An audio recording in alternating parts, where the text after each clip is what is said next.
Okay, hey everyone, welcome back to Coffee with Fab. Today I've got an amazing guest with me, Chris Allenby. And Chris, how are you? Yeah, g'day Fab. Really well, thanks. Thanks for having me. Excellent, excellent. How's your coffee? What do we have today? Oh, look, I'm a long black drinker. I've sort of moved around the coffees, depending on who you're with, family and friends, but I've stuck with long black. It's just pure, simple, really easy. Yeah, I hear you. Well, I've got a European Italian background, and long black is the way to go. So Yeah. I'm the same. I share the same with you. Yeah. So Chris, tell us a little bit about you. Yeah, sure. I'm a Sydney boy, born and bred in the Sutherland Shire, the southern part of Sydney. So long-suffering Cronulla Sharks fan. I've got married and two teenage sons, so they're on school holidays at the moment. So they're out and about, but that age reminding me what I was like at that age, and how I was with my parents and friends, and so yeah, it's a bundle of joy in our house. Career-wise, I started my career with KPMG straight out of high school. So I was 17, joined KPMG, and it's lasted 26 years. Oh wow! Yeah. So a fantastic. What I thought would be just the start of my career, ended up being the majority of it. So I had a really broad career at KPMG. So I worked in the private enterprise space, worked with family business, all the way through to sort of global, really large global brands, and predominantly across a couple of sectors: retail, technology, and property. And and that sort of led me a couple of years ago to join Lewisland, which I had known of, a private company in the property development sector. And so I've been there for nearly 18 months, I think.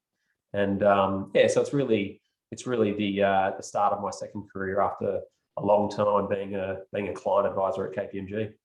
Yeah, wow. I thought my 12 years at Concur was good. So, well, congratulations to you. Yeah, thank you. And you said you've got a couple of teenage boys. I'm assuming COVID drove into homeschooling. How was that for you? Yeah, homeschooling's been interesting. Like everything, there's no two that are the same. My boys are no different. One will be prime minister one day, and one. And I don't want to ask why. He's smart, and he'll lead the nation. In my hopes and dreams, anyway. The other will form the world's second greatest rock band, and show his creative talent, and I'll be just as proud as both. So they're both really different, and in terms of schooling, it's different needs, right? One can just sit there and do his work, and he does really well, and the other, it's a bit of a challenge for him. It's more the social element, missing seeing his friends and the interactions. So look, it's freeing up, and they can see some friends now, and we're staying positive, and they can see a way out of it like we can. Yeah, very nice. Now, COVID, how's it impacted you? How's it impacted your work?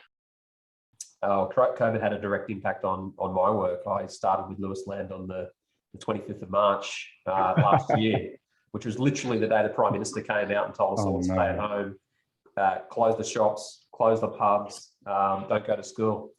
So I walked in as the CFO of a company, new job, new team, and straight into the fire. So it was on reflection, it was in a way a great way to learn about the business, and because it was quite rapid, I had to learn really quickly, and I think I had to learn about my team really quickly as well.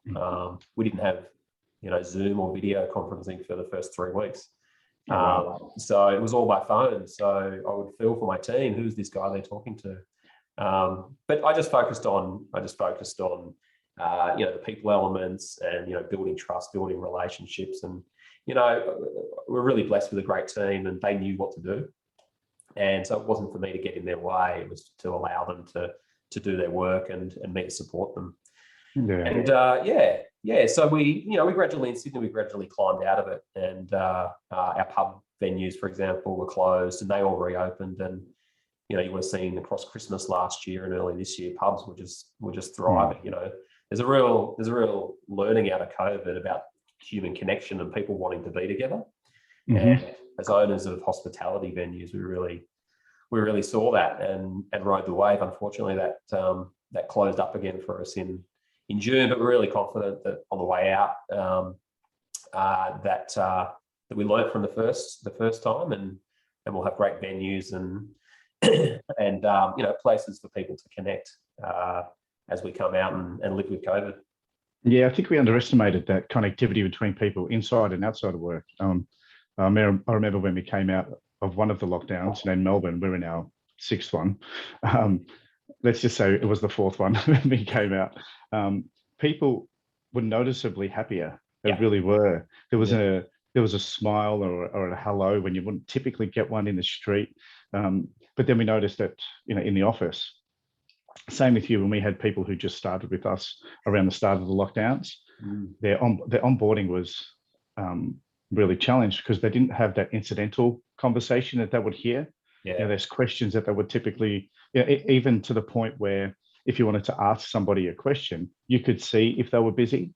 As opposed to giving them a phone call or maybe tapping them on Teams or something like that, and maybe getting them in the middle of a meeting or a phone call, and you just couldn't get them at that immediate point. So we've been able to run our business remotely quite successfully, but there's that social interaction that is really missing. And I don't mean, how was your weekend and things like that. It's more that professional conversation that is really missing. And I can see it with the people who are onboarded.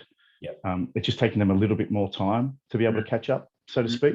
So with that, then, how have we helped you in your business? Oh, tremendously. I mean, first of all, being at KPMG for such a long time, we used Concur annual products, and probably early adopters as you started to roll them out. So I was used to the expense module, and so the what I walked into was a great business, very innovative, so pioneers really in property development, particularly in the Gold Coast. Lewis Land is really well known for its assets. But in terms of how we did day-to-day business, from a finance function point of view, we were still getting there. So we needed to adopt more technology into the business. And automate some processes so that the next lockdown or the next time you need to work at home, or the next time we could do that more freely. So I looked at a range of solutions that we needed technology wise, and Concur for me was kind of the first one. It was the easy one. I knew about it. I knew the benefit it would give us, and so I launched straight into bringing that in for our the expense side of the business. Did COVID drive you towards making those decisions, or were they ones that you were already going to make, and they just happened to be timely, or did COVID force you to even think of other ways that to handle this remote workforce that we're all faced with? Yeah, I mean, great question. I wouldn't say it was COVID that drew me to Concur. I'd already had that great experience previously, and when we did get together a couple of months into me starting, I was building. My role was to build relationships, and I was having dinner with a couple of people, and it came to pay the bill, and they all fought over who would pay the bill, and coding the expenses and which card do I use and the physical receipt, and it all seemed really hard, and so that I just knew that we needed to automate that and use your system to help us with that.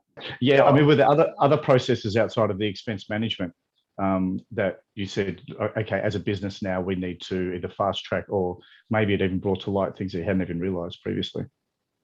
Yeah, absolutely. We still had a lot of paper records, so we needed to move documentation and approvals online. So we found some products that I'd used before to help us there.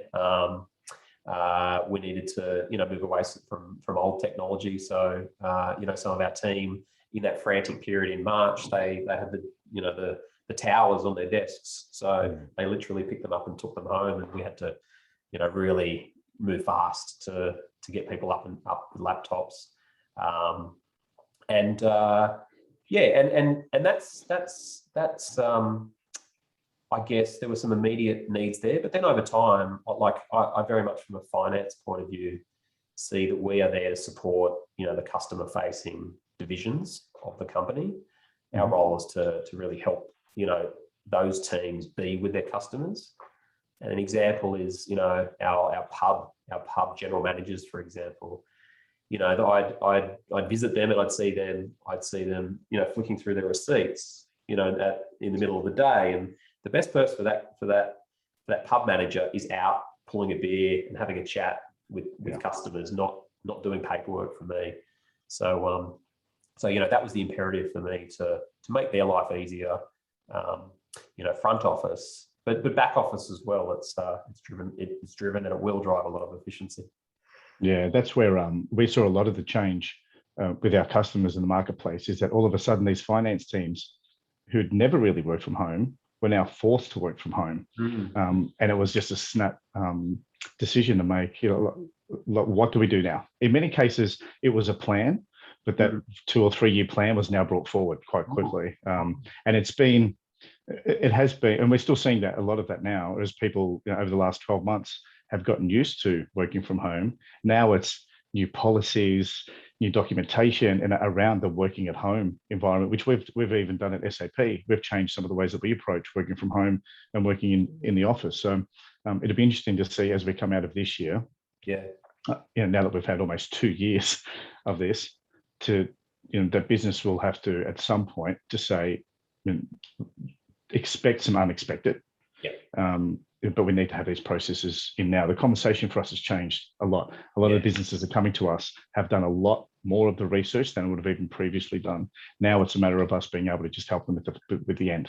They've done all the research. They know who they like. They know what they want to pay.